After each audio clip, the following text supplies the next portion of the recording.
We're at the Getty Center, standing in the study room of the Department of Photographs, looking at this large print by Malick Sidibé. A woman is seated with her back to us in front of a striped backdrop. She's in a state of partial undress with her right arm extended towards her right foot. For a photographic print, this is fairly large, and it's unusual because we're seeing the photograph behind glass that has this brilliantly painted frame, and it makes the black and white nature of the photograph feel rich with texture and tone, and it draws our eye in.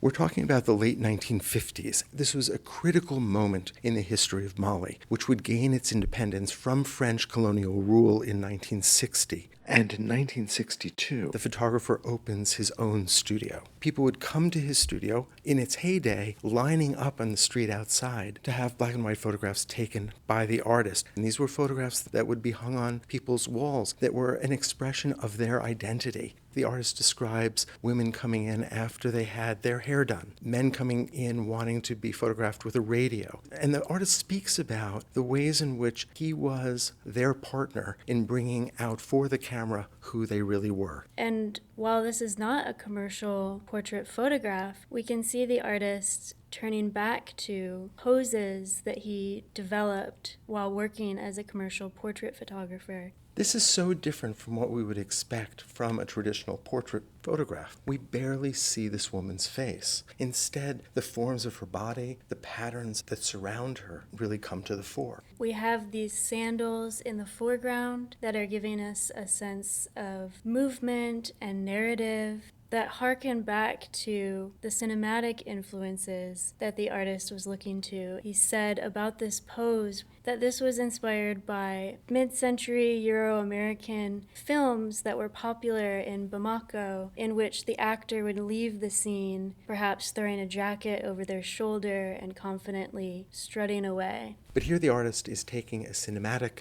convention and reconstructing it within a still photograph. The shallow space that the photographer has arranged the sitter in brings her closer to us. It creates a sort of intimacy that's also reflected in her state of partial undress. He is very deliberate in the way that he constructs these images. You can tell the care and attention that the photographer took in composing this image in the way that the vertical stripes of the backdrop play against the woman's braids. The diagonal of her braids leads your eye to the vertical stripe and back down to her face. It also draws attention to her earring. And this photograph was created the same year that he won the Hasselblad Award. Just 4 years later, he would go on to win a Golden Lion for lifetime achievement at the Venice Biennale. And so this photograph seems to be the product of a lifelong career as a commercial photographer, a man who now has the international attention that has allowed him to free his creative impulses, but still drawing on his experiences as a commercial photographer. The years of commercial practice allowed Sidibé to hone this skill set in presenting his sitters in the best possible light. This particular photograph and the series which it belongs to was made for an international audience. It's a larger scale than his commercial photography generally was. And it's interesting to understand this particular pose with the knowledge that this was made for an international audience, because it does seem that Sidibé